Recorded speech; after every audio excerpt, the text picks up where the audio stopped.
Hello students, how are you all? मस्त ना? तो जैसे कि आप लोग जान रहे हो, प्रीवियस लेक्चर के अंदर हम लोग ने डी ब्रोस इक्वेशन किया था और बीच में मैंने एक रिवीजन लेक्चर भी सेंड किया था। आज हमें एक नया टॉपिक करना है, that is Heisenberg's, that is Heisenberg's uncertainty principal.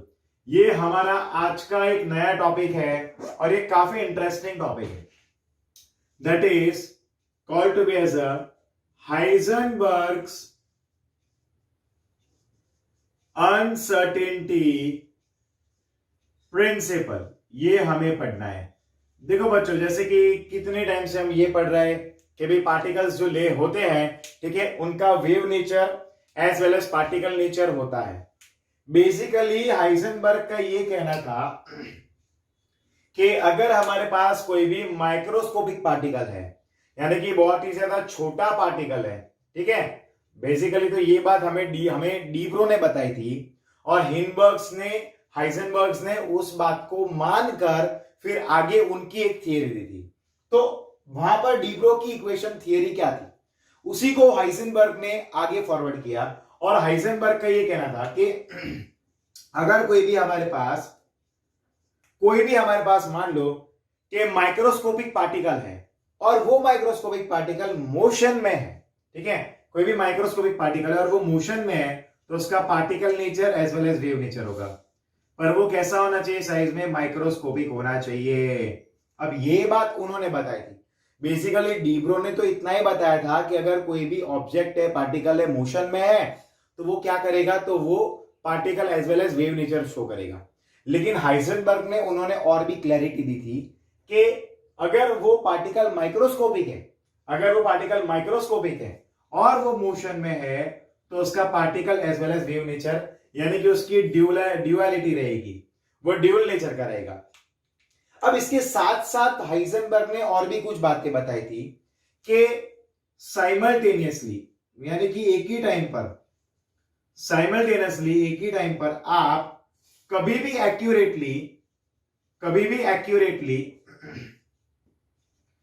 Accurately position and momentum find नहीं कर सकते हैं। समझे कि नहीं आप?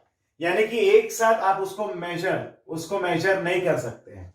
समझे? यानी कि एक पर्टिकुलर टाइम पर अगर कोई भी माइक्रोस्कोपिक पार्टिकल है और अगर वो मोशन में है, तो या तो आप उसकी पोजीशन फाइंड कर पाओगे एक ही टाइम पर, या फिर उस टाइम पर अगर आप उसका पोजीशन नहीं फाइंड कर सकते हो तो आप उसका मोमेंटम फाइंड कर पाओगे। ठीक है, दोनों में से कोई भी एक ही चीज होगी। यानी कि सेम टाइम पर आप ये दोनों टर्म्स को फाइंड नहीं कर सकते, ऐसा हाइजेनबर्ग का कहना था। यानी कि क्या होगा? मान लो कि भाई कोई भी एक पार्टिकल मोशन में है और वो यूं जा रहा है, 10:11 के 11वें सेकंड पे अगर आप पोजीशन फाइंड कर रहे हो, तो वही सेकंड पे आप उसका मोमेंटम नहीं फाइंड कर पाओगे। और अगर आप उसका मोमेंटम फाइंड कर रहे हो तो आप उसका पोजीशन नहीं फाइंड कर पाओगे, क्योंकि जैसे ही आप उस टाइम के लिए मोमेंटम को ढूंढोगे, उसका पोजीशन बदल चुका होगा। अगले ही सेकंड उसका जो पोजीशन है वो बदल चुका होगा। यानी कि एक की सिंपलेस्ट बात यह है कि एक पर्टिकुलर टाइम के ऊपर ना ही हम उसका मोमेंटम या फिर उसका पोजीशन एक साथ फाइंड कर सकते हैं। हम सिंगल फाइंड कर सकते हैं एक्यूरेटली, हाँ, कोई भी दोनों में से एक टर्म को एक्यूरेटली फाइंड कर सकते हैं। तो जरा ध्यान से देखना, फिर उन्होंने एक पॉइंट बताया था, the exact and simultaneous determination of position and momentum of a moving particle is impossible। कैसा है वो? इम्पॉसिबल है। कैसा है वो? इम्पॉसिबल है। ओके ना, मोमेंटम देखो, अब याद रखना कि भाई अगर आप वहां पर फाइंड करोगे तो आपको कुछ एरर मिलेगा। ठीक है, मोमेंटम मेजर किया तो उसका एरर कैसे रिप्रेजेंट करते हैं? डेल्टा पी से करते हैं। मोमेंटम में जो एरर आया उसको हमने डेल्टा पी से रिप्रेजेंट किया। और अगर पोजीशन में एरर आया, पोजीशन मेजरमेंट में एरर आया, ठीक है, अगर उसमें एरर आया तो क्या आएगा, डेल्टा एक्स को रिप्रेजेंट, उसको डेल्टा एक्स से रिप्रेजेंट करते हैं। अब उन्होंने एक फॉर्मूला दी थी हाइजेनबर्ग ने, that is delta p into delta x जो रहता है that is equal to H upon 4 pi. क्या रहेगा, एच अपॉन 4 पाई रहेगा delta p into delta x की value. This will be the formula, this was the formula given by. अब देखो basically उन्होंने फॉर्मूला तो ये दिया था कि भाई delta p into delta x जो है that can be greater than और इक्वल टू एच अपॉन 4 पाई। समझे कि नहीं आप, यानी कि ये वैल्यू के बराबर ये वैल्यू हो सकता है या फिर उससे ज्यादा हो सकता है, पर उससे कम कभी नहीं हो सकता। That can never be less, ठीक है, वो कभी कम नहीं हो सकता। अब याद रखना कि अगर मान लो कि भाई वेलोसिटी को आपको एक्यूरेट लाना है, मास की तो वैल्यू फिक्स ही रहती है अगर कोई भी पार्टिकल है तो, ठीक है, तो आपको कब वो हो सकता है कि जब मोमेंटम जीरो हो। जरा ध्यान से देखना, पे अटेंशन, है जब डेल्टा पी की वैल्यू जीरो है यानी कि कोई एरर ही नहीं है, कोई एरर ही नहीं है, तो आपको क्या मिलेगा वहां पर, आपको वेलोसिटी की एंड मास जो है उन वैल्यूज आपको परफेक्ट वैल्यू मिलेगा। अब जरा ध्यान से देखना, like delta P equal to 0 यानी कि वो एग्जैक्ट वैल्यू आया है, तो हमें वहां पर वेलोसिटी की वैल्यू एक्यूरेट मिलेगी एंड उसी कंडीशन में मास भी एक्यूरेट ही मिलेगा, ठीक है। लेकिन ऐसा हुआ है, जरा ध्यान से देखना, इसी वैल्यू को हम लोग ये वाली इक्वेशन में रखते हैं, यानी कि delta X into delta P is greater than और इक्वल टू क्या आएगा, एच अपॉन 4 पाई। ये फॉर्मूला तो है ही हमारे पास, ठीक है कि नहीं, क्लियर है कि नहीं, यस क्लियर है सबको, ये सब लोग ध्यान देना इधर, यस ध्यान देना बच्चों। अब delta X into delta P is greater than equal to H upon 4 pi है। अब हम डेल्टा पी की वैल्यू स्टैंड्स टू 0 लिखेंगे और उसको हम यहां लाएंगे, यानी कि delta X greater than equal to H upon 4 pi into क्या आएगा, डेल्टा पी आएगा। अब delta X is greater than equal to H upon 4 pi, delta P stands to 0, ये वैल्यू तो फिक्स है, ठीक है। ऐसी कंडीशन में जब भी किसी वैल्यू के नीचे डिनोमिनेटर 0 बनता है तो हमें वैल्यू क्या मिलता है, इनफाइनाइट। ऐसी कंडीशन में डेल्टा एक्स की वैल्यू क्या आएगा, इनफाइनाइट, यानी कि हमें एरर इन पोजीशन मिल जाएगा। क्या मिलेगा, एरर इन पोजीशन, यानी कि एक ही टाइम पर जब हम दोनों कैलकुलेट करते हैं तो यहां पर एक वैल्यू में हमें क्या आ गया, एरर मिल गया। समझेंगे नहीं, देखो एक वैल्यू आया भाई, डेल्टा पी इक्वल टू 0 आया, तो फिर डेल्टा एक्स में तो हमें एरर मिल गया, ठीक है कि नहीं, यानी कि एक एररलेस होगा, आपको एक वैल्यू भी एररलेस लाना होगा तो दूसरा एक वैल्यू तो एरर वाला ही मिलेगा, ठीक है, दैट इज कंपलसरी। अब देखो क्लियर है इतना। अब मान लो कि भाई मतलब डेल्टा एक्स की वैल्यू यहां पर क्या आई, दैट इज इंफिनिटी। अब देखो एरर इन पोजीशन, अब यहां पर मान लो कि भाई डेल्टा एक्स की वैल्यू 0 होती, तो अगर वो वैल्यू 0 होती तो क्या होता, तो जरा ध्यान से देखना, डेल्टा पी, ठीक है, greater than equal to H upon 4 pi into यहां पर ये 0 आ जाता ना, समझे कि नहीं। तो ऐसी कंडीशन में डेल्टा पी क्या मिलता, मुझे इनफाइनाइट मिल जाता, यहां पर डेल्टा पी क्या मिलता, इनफाइनाइट। तो if the error in position of an electron, clear है इतना, समझे कि नहीं, यानी कि अगर आपने डेल्टा पी की वैल्यू को 0 लिया यानी कि वो एररलेस हुआ, तो हमें क्या मिलेगा, वहां पर डेल्टा एक्स की वैल्यू इन्फिनिटी मिलेगी, ठीक है। अगर मान लो कि भाई पोजीशन डेल्टा एक्स की वैल्यू अगर 0 आई, डेल्टा एक्स की वैल्यू 0 आई है, ठीक है, तो फिर हमें डेल्टा पी का वैल्यू क्या आएगा, इन्फिनिटी, यानी कि error in the position will be infinity, ये वैल्यू हमें मिलेगा। और यही फॉर्मूला हमें दिया था हाइजेनबर्ग ने, किस में दिया था, हाइजेनबर्ग में। इसको समझने के लिए हम एक छोटा सा न्यूमेरिकल भी ले सकते हैं, लेकिन जरा ध्यान से देखना, हाइजेनबर्ग का ये बोलना था, उन्होंने डी ब्रोगली के इक्वेशन को एक स्टेप और आगे ले गए, बताया कि भाई ये जो है वो सिर्फ माइक्रोस्कोपिक पार्टिकल के ऊपर ड्यूअलिटी रहती है, यानी कि particle nature as well as the wave nature. अब देखो उनका ये बोलना था कि साइमल्टेनियसली एक ही टाइम के ऊपर एक ही पार्टिकल का अगर वो माइक्रोस्कोपिक है और अगर मोशन में है तो हम उसका पोजीशन एंड उसका मोमेंटम एक साथ फाइंड नहीं कर सकते, साइमल्टेनियसली फाइंड नहीं कर सकते। हम एक के बाद एक कर सकते हैं बट साइमल्टेनियसली नहीं कर सकते, ठीक है। और उसके लिए उन्होंने formula the, that is the most important formula, delta X into delta P that is always greater than और इक्वल टू एच अपॉन 4 पाई। ये फॉर्मूला उन्होंने दी थी, ठीक है। अब अगर मान लो कि भाई जो अपने पास मोमेंटम है उसमें कोई एरर मेजरमेंट किया तो 0 वैल्यू आया, ठीक है, तो फिर ऐसी कंडीशन में हमें डेल्टा एक्स की वैल्यू इंफिनिटी आ रही है, यानी कि एरर इन पोजीशन इंफिनिटी आया। अब हमने नेक्स्ट कंडीशन ली, जब पोजीशन जो है, ठीक है, पोजीशन जो है उसमें कोई एरर नहीं है, तो फिर डेल्टा पी यानी कि error in the position that is infinity, error in the momentum that is infinity, समझे कि नहीं, यानी कि एक वैल्यू यहां पर डेल्टा एक्स 0 हुआ, नॉन एरर वाला हुआ, यानी कि एरर लेस हुआ, तो ये वैल्यू हमें इसके एरर का वैल्यू मिला, समझेंगे नहीं? And that is vice versa, vice versa. Clear है? यस, क्लियर ही हुआ होगा। यस, तो यही था हाइजेनबर्ग्स अनसर्टेनिटी प्रिंसिपल। ठीक है, अब देखो एक काम करते हैं, हम लोग 2 न्यूमेरिकल्स करेंगे छोटे छोटे, ताकि आपको क्लियर हो जाए। आप जल्दी जल्दी से इसका स्क्रीनशॉट ले लो। Come on, take the screenshot, और फिर हमें ये थियरी को इसी वीडियो लेक्चर के अंदर वाइंड अप करना है बच्चों। Come on, take the screenshot, क्योंकि ये सारी नोट्स आपको बनानी होगी। Okay, pay attention here. हम लोग कुछ न्यूमेरिकल्स लेते हैं ताकि आपको क्लैरिटी आ जाए। Pay attention here students. Yes, हम लोग कुछ न्यूमेरिकल लेंगे ताकि आपको इसके बारे में पूरी क्लैरिटी आ जाए। जैसे कि एक न्यूमेरिकल हमने लिया है, if the error in position of an electron is 1.1 angstrom, find error in measurement of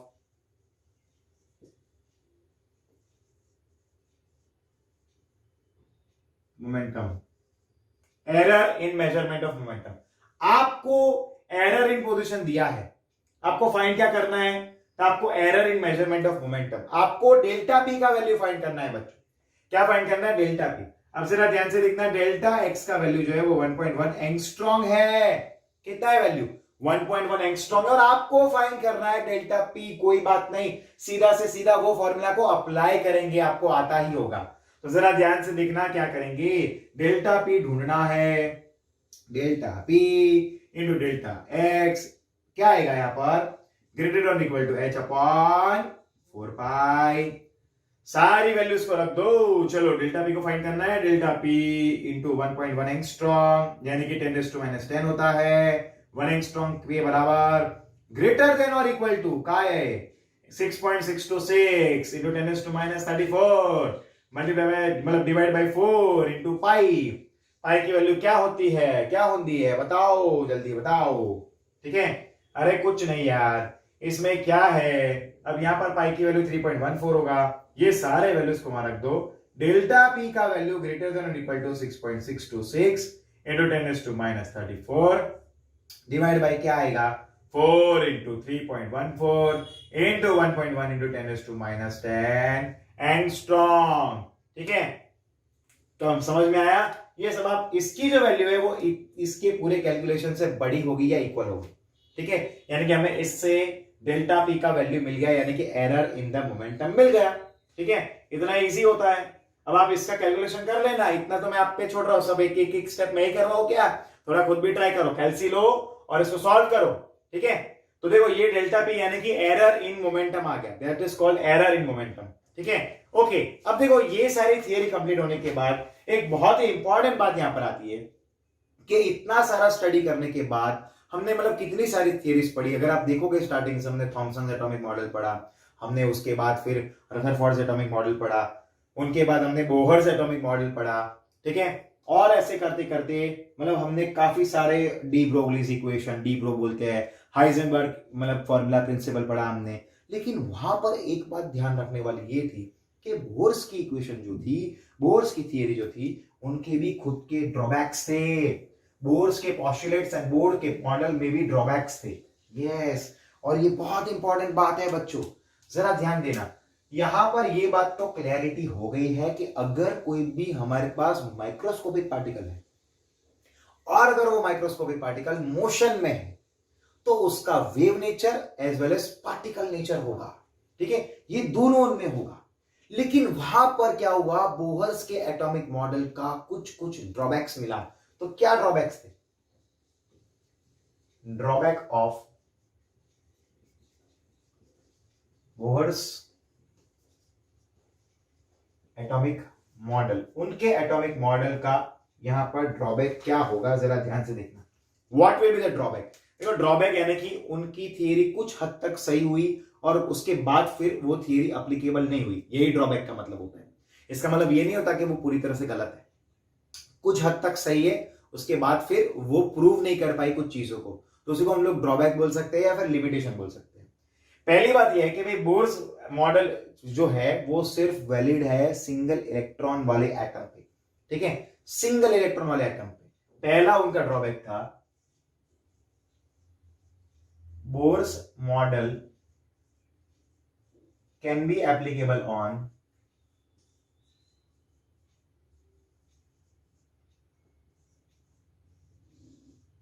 single electron species, ठीक है। अब सिंगल इलेक्ट्रॉन स्पीशी यानी कि हाइड्रोजन है हमारे पास, हीलियम प्लस है, ठीक है, हमारे पास हो सकता है लिथियम +2, क्लियर है कि नहीं, यानी कि जिनके पास एक ही इलेक्ट्रॉन है उन्हीं के ऊपर ये एप्लीकेबल है, समझे। लाइक हमारे पास मान लो कि बेरिलियम है प्लस प्लस प्लस यानी कि +3, इसके पास एक इलेक्ट्रॉन है, इसके पास एक इलेक्ट्रॉन है, इसके पास एक इलेक्ट्रॉन है और इसके पास भी एक इलेक्ट्रॉन है। तो बोर्स का जो मॉडल था वो सिर्फ उन्हीं एटम या आयन के ऊपर या स्पीशीज के ऊपर एप्लीकेबल था जिनके पास एक ही इलेक्ट्रॉन होता है। उससे ज्यादा वाले मल्टीपल इलेक्ट्रॉन्स के लिए इनका मॉडल एप्लीकेबल नहीं था, ठीक है। इन्होंने एक और बात क्या बताई कि भाई इलेक्ट्रॉन जो रहता है, जरा ध्यान से देखना कि भाई Bohr's consider electron as a moving particle, ठीक है, Bohr's considered electron a moving particle. देखो बेसिकली बोहर्स ने ऐसा बताया कि भाई इलेक्ट्रॉन एक मूविंग पार्टिकल है, लेकिन वहां पर डीब्रो ने अपनी बात रखी कि भाई ये जो मतलब कि इलेक्ट्रॉन है वो एक मूविंग पार्टिकल नहीं, वो एक वेव है, ठीक है ना। और वहां पर क्लैरिटी किन्होंने दी, डीब्रो ने दी है, यानी कि ये भी बोहर्स का लिमिटेशन हुआ। नंबर थर्ड ड्रॉबैक क्या था, वो ये था कि बोहर मेजर्ड, अब आप याद करिए, पोजीशन ऑफ इलेक्ट्रॉन, ठीक है, पोजीशन को और उसके, अब याद करिए हमने आगे इलेक्ट्रॉन्स की पोजीशन और इलेक्ट्रॉन्स की वेलोसिटी दोनों फाइंड की, यानी कि बोहर ने दोनों एक साथ कर लिया। और हाइजेनबर्ग तो प्रूव कर रहा है कि आप किसी भी माइक्रोस्कोपिक पार्टिकल का एक साथ उसका आप पोजीशन यानी कि मास एंड वेलोसिटी, मतलब कि मोमेंटम, मास एंड वेलोसिटी और पोजीशन एक साथ फाइंड नहीं कर सकते। अगर फाइंड करोगे तो एरर मिलेगा, गलत आंसर आएगा, गलत वैल्यूज आएगा, ऐसा हाइजेनबर्ग ने प्रूव किया। तो बोहर ने तो गलती कर दी। अब याद करिए उसने पोजीशन बता दिया कि r nth रेडियस कहां पर वो है इलेक्ट्रॉन, वो बता दिया।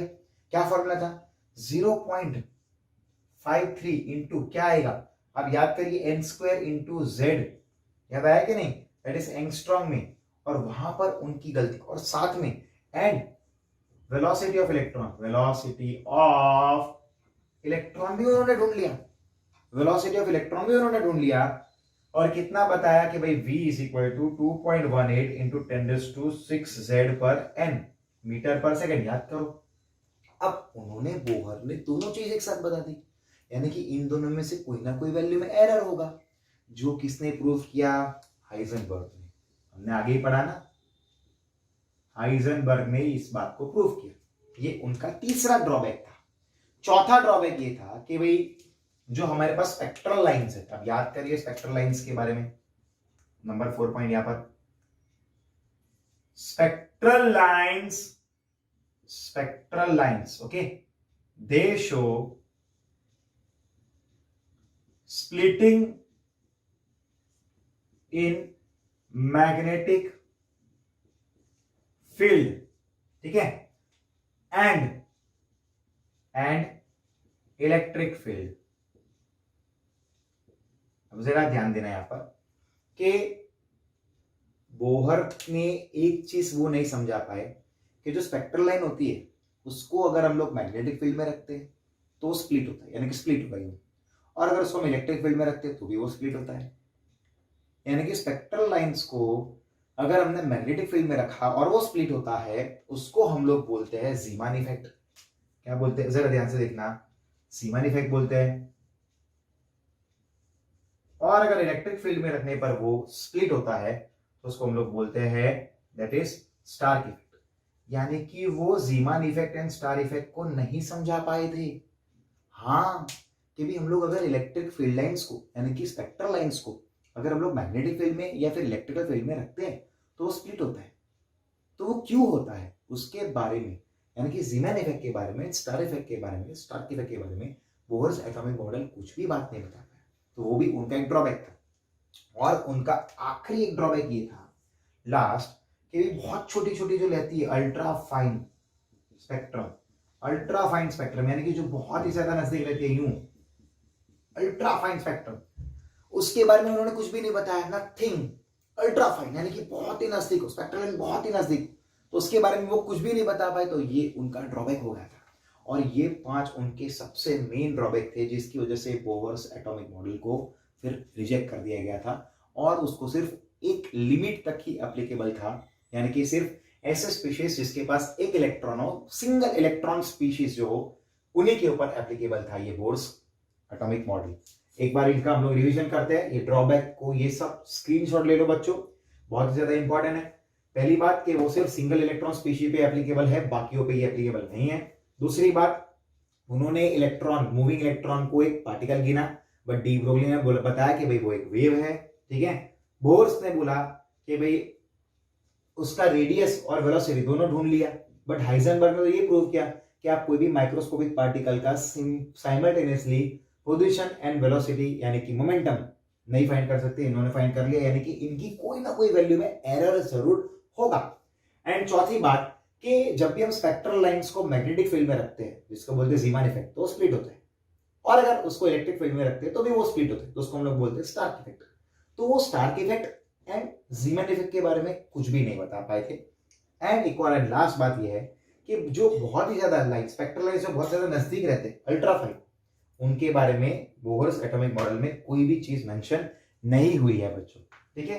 तो यहां पर हमारे 2 मेन टॉपिक्स कंप्लीट होते हैं इस वीडियो लेक्चर में, एक हाइजेनबर्ग्स अनसर्टेनिटी प्रिंसिपल एंड दूसरा है drawback of the Bohr's atomic model. हमने यहाँ पर ये टॉपिक कंप्लीट किया। आई होप कि आप सबको मजा आया होगा, इंटरेस्ट भी पड़ा होगा। अब आगे आने वाले टॉपिक थोड़े से और मजेदार है जो हम लोग कल वीडियो लेक्चर में पढ़ेंगे। टिल देन बच्चों ये सारी चीजों को नोट करना, ठीक है। आप इसको बार बार में वीडियो देख सकते हो, इसलिए हम लोग ने उसको यूट्यूब पे रखा है, ठीक है। चलो बच्चों, तो फिर मिलते हैं हम लोग नेक्स्ट लेक्चर में। Till then good bye, take care, stay connected to us, bye everyone students. Yes, I am keeping 30 seconds so that you can read it and you can note it and you can take the screenshot of it.